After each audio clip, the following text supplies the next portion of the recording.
आज की वीडियो में देखेंगे क्लास 12 के हिंदी का तीसरा चैप्टर संपूर्ण क्रांति, जिसके राइटर हैं जयप्रकाश नारायण और लिखे हैं जो संपूर्ण क्रांति वो एक भाषण है। चलिए आज की वीडियो को शुरू करते हैं और पहला प्रश्न कह रहा है, किसने कहा था अभी ना जाने कितने मीलों इस देश की जनता को जाना है।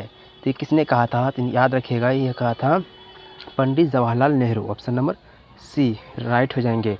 इंपॉर्टेंट क्वेश्चन जहाँ पे रहेगा मैं वहाँ पे डबल स्टार लगा दूंगा, तो आप क्या कीजिएगा, इसे याद कर दीजिएगा या नोट कर लीजिएगा। चलिए नेक्स्ट प्रश्न की ओर बढ़ते हैं और 2 नंबर प्रश्न का आ रहा है, किस अस्पताल में दिनकर का निधन हुआ था। किस अस्पताल में दिनकर का निधन हुआ था। इनका राइट आंसर क्या हो जाएगा, Willingdon nursing home. Option number D right हो जाएंगे। चलिए नेक्स्ट प्रश्न की ओर बढ़ते हैं और 3 नंबर प्रश्न का रहा है, जयप्रकाश नारायण को किसका दलाल कहा गया। जयप्रकाश नारायण जी को किसका दलाल कहा गया। तो इनका राइट आंसर क्या हो जाएगा, तो अमेरिका का। देखिए नेक्स्ट प्रश्न का रहा है, जयप्रकाश नारायण के स्वास्थ्य पर निगरानी रखने वाले डॉक्टर का नाम क्या था। जयप्रकाश नारायण के स्वास्थ्य पर निगरानी रखता था उन डॉक्टर का नाम क्या था। तो इनका राइट आंसर क्या हो जाएगा, doctor Rahman. Option number A right हो जाएंगे। चलिए नेक्स्ट प्रश्न की ओर बढ़ते हैं और 5 नंबर प्रश्न का रहा है, जयप्रकाश नारायण जी को किसका भाषण सुनकर जयप्रकाश नारायण जी को किसका भाषण सुनकर अमेरिका जाने की प्रेरणा मिली। इनका राइट आंसर क्या हो जाएगा, Swami Satyadev. Option number B right हो जाएंगे। चलिए नेक्स्ट प्रश्न की ओर बढ़ते हैं। 6 नंबर प्रश्न का रहा है, फ्री प्रेस के मालिक कौन थे। फ्री प्रेस के मालिक कौन थे। इनका राइट आंसर क्या हो जाएगा, तो सची। ऑप्शन नंबर सी राइट हो जाएंगे। चलिए नेक्स्ट प्रश्न की ओर बढ़ते हैं। 7 प्रश्न का रहा है, ब्रेन ऑफ मुंबई किसे कहा जाता है।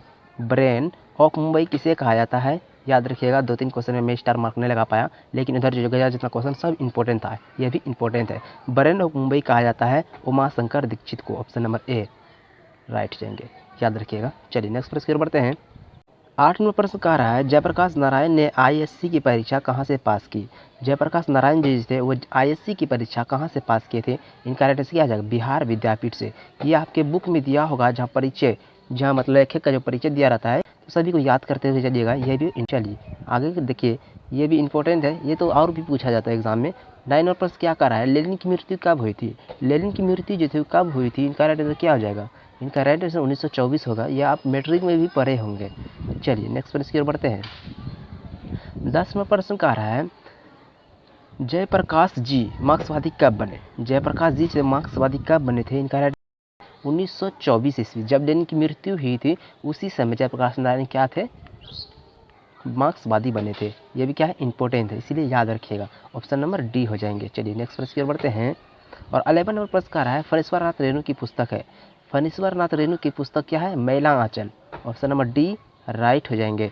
ये भी पूछा जाता है, हमें पता है, हम इंटर की परीक्षा दिए हुए हैं, इसीलिए आपको बता रहे हैं। जो इंपॉर्टेंट में डबल स्टार लगा दिया जा रहा है, आप याद कर लीजिएगा। और नेक्स्ट प्रश्न का रहा है, 1974 में बिहार प्रदेश के मुख्यमंत्री कौन थे। 1974 में जो बिहार प्रदेश के मुख्यमंत्री थे वो कौन थे, तो अब्दुल गफ्फार। ऑप्शन नंबर क्या हो जाएंगे, ऑप्शन नंबर बी।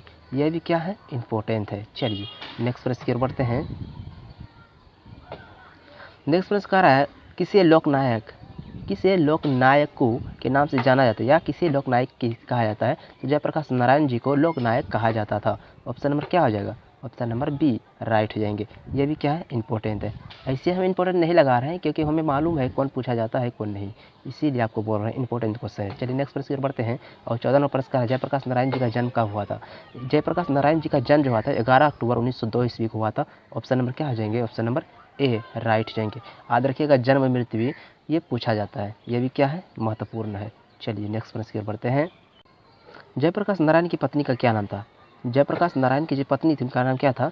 इनका राइट आंसर क्या हो जाएगा, ऑप्शन नंबर सी प्रभावती देवी। ऑप्शन नंबर सी क्या हो जाएंगे, करेक्ट हो जाएंगे। ये भी याद रखिएगा। चलिए नेक्स्ट प्रश्न की ओर बढ़ते हैं, आपको इंपॉर्टेंट क्वेश्चन ही कराया जाएगा क्योंकि नेक्स्ट प्रश्न का रहा है, reconstruction of India polity. Reconstruction of India polity किसकी रचना है। तो इनका राइट आंसर क्या हो जाएगा, Jayaprakash Narayan. Option number D right हो जाएंगे। चलिए नेक्स्ट प्रश्न की ओर बढ़ते हैं, यह भी इंपॉर्टेंट है, सभी को याद रखना है, समझिए। चलिए नेक्स्ट प्रश्न की ओर बढ़ते हैं। 17 नंबर प्रश्न का रहा है, प्रजा सोशलिस्ट पार्टी के गठन कब हुआ था। प्रजा सोशलिस्ट पार्टी का गठन कब हुआ था। इनका राइट आंसर क्या है, 1952 ईस्वी। ऑप्शन नंबर ए राइट हो जाएंगे। चलिए नेक्स्ट प्रश्न की ओर बढ़ते हैं, ये भी इंपॉर्टेंट ही है। चलिए नेक्स्ट प्रश्न आ रहा है जयप्रकाश नारायण को भारत रत्न की उपाधि दी गई, यानी कि जयप्रकाश नारायण जी को जो है भारत रत्न की उपाधि कब दी गई थी? इनका राइट आंसर क्या हो जाएगा? 1998 ईस्वी। ऑप्शन नंबर बी राइट हो जाएंगे। चलिए नेक्स्ट प्रश्न की ओर बढ़ते हैं। नेक्स्ट प्रश्न आ रहा है उर्वशी किसकी रचना है? उर्वशी किसकी रचना है? इनका राइट आंसर क्या हो जाएगा? उर्वशी देखिए इसमें आप सोचेंगे ये तो संपूर्ण पढ़ रहे हैं जयप्रकाश नारायण का ही रचना होगा, लेकिन नहीं, उर्वशी जो रचना है वो रामधारी सिंह दिनकर की है। ऑप्शन नंबर ए राइट जाएंगे। चलिए नेक्स्ट प्रश्न की ओर बढ़ते हैं। नेक्स्ट प्रश्न आ रहा है माटी की मूर्ति रचना है, यानी कि माटी की मूर्ति जो है ना किसकी रचना है? इनका रेफरेंस क्या जाएगा? राम वृक्ष बेनापुरी। ऑप्शन नंबर बी राइट हो जाएंगे। आज हमने जितने भी आपको क्वेश्चन कराए सभी इंपॉर्टेंट आपके परीक्षा के लिए। अगर आपको वीडियो पसंद आए तो वीडियो को लाइक और चैनल को सब्सक्राइब जरूर कीजिएगा। आज के लिए इतना ही, मिलते हैं नई वीडियो में।